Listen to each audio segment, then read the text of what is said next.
안녕하세요. 9월 20일 목요일, 오늘은 누가복음 10장에서 12장까지의 말씀으로 여러분들과 말씀을 나눠보고자 합니다. 누가복음 10장부터 12장까지 한 편의 설교로 만들고 싶은 내용들이 너무나도 많았습니다. 70인 제자 파송은 예수님께서 70명의 제자를 각 지역에 파송하여 복음을 전하게 하는 장면을 보여주고 있었고요. 그들에게 권능을 주셨습니다. 그 장면에 제가 있었으면 너무 좋겠다는 생각을 많이 하는 장면입니다. 실제로 지금도 저희 교회 연합전도단에서는 이런 일들이 벌어지고 있습니다.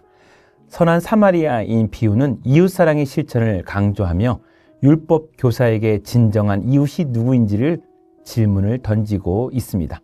복지공동체의 핵심 교리가 될 수 있는 충분한 말씀입니다. 마르다와 마리아를 통한 말씀을 듣는 것과 섬기는 것의 균형을 강조하는 장면을 두 사람을 통해서 보여주고 있습니다. 수많은 봉사가 있지만 모든 성도들이 예배를 먼저 중요하게 여기고 있습니다. 봉사 초짜분들에게 한 번쯤은 말씀 앞에 먼저 쓰는 것이 어떤 의미인지를 고민하게 하는 부분입니다.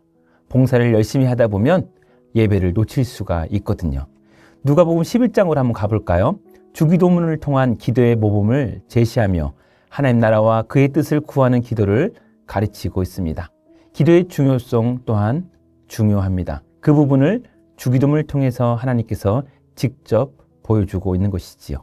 쉬지 않고 기도하며 응답받는 것을 강조하고 하나님 아버지의 선하심과 자녀 사랑을 11장에서 보여주고 있습니다.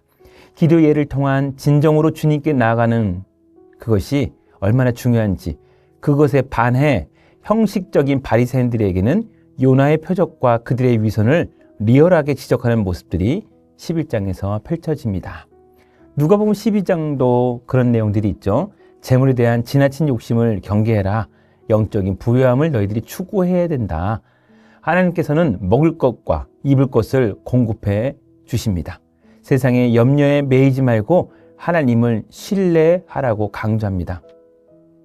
1절부터 11절까지 두려움 없는 신앙 고백, 그리고 이 땅에서 가장 큰 시험거리인 물질주의인 재산을 어떻게 여겨야 하는가를 다루고 있습니다.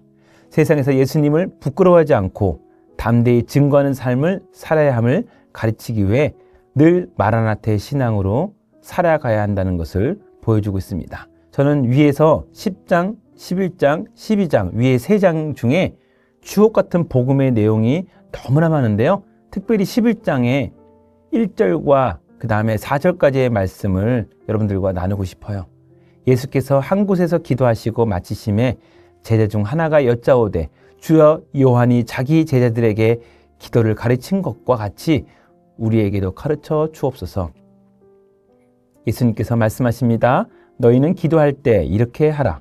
아버지여 이름이 거룩히 여김을 받으시오며 나라가 임하시오며 우리에게 날마다 일용할 양식을 주시옵고 우리가 우리에게 죄 지은 모든 사람을 용서하오니 우리 죄도 사하여 주시옵고 우리를 시험에 들게 하지 마옵소서 하라.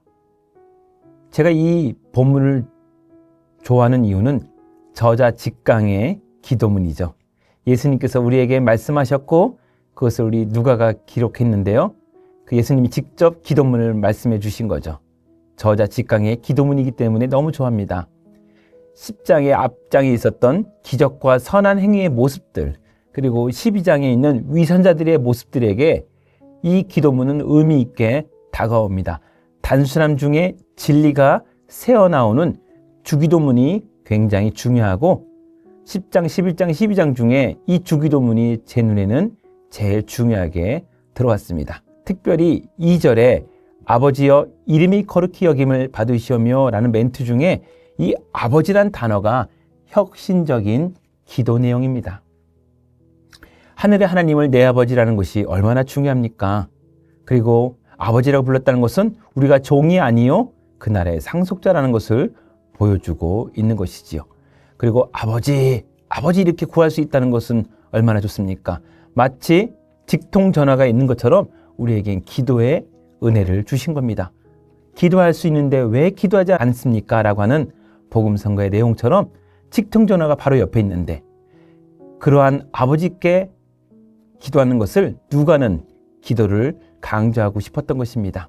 사랑하는 성도 여러분, 누가는 예수께서 세례를 받았을 때 3장 21절, 12제자의 선택 직전에 6장 12절, 베드로의 신앙 고백 당시 9장 18절, 변화산에서의 변모사, 원수들에 의해 십자가를 달릴 때, 그리고 십자가 운명 직전에 기도하신 장면을 구체적으로 보여주고 있는데요.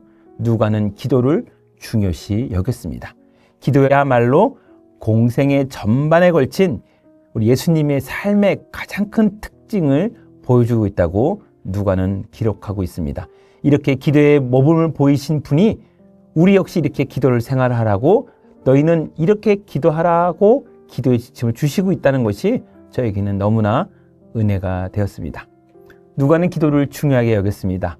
누가는 사도행전의 저자이기도 합니다. 모든 사도행전의 기도가 전체적인 흐름을 이끌고 있다는 것을 여러분들이 알 수 있을 것입니다. 우리 성도님들도 기도가 여러분들의 삶을 이끌었으면 좋겠습니다. 일이 잘 되지 않으면 조용히 앉아서 주님이 가르쳐 주신 주기도문을 한번 해보시기 바랍니다. 이것은 주문이 아닙니다. 하나님의 마음을 알아가면서 성령님의 이끄심을 여러분들이 경험하게 될 것입니다. 오늘도 복된 기도의 하루가 되시기를 주님의 이름으로 축원드립니다. 기도하겠습니다. 사랑의 주님, 우리가 기도할 때 주님이 친히 인도하여 주실 줄로 압니다.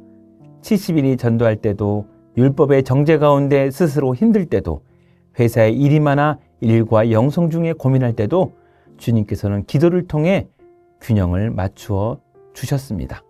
주님 오실 그날까지 기도하는 백성들이 되게 하여 주시옵소서.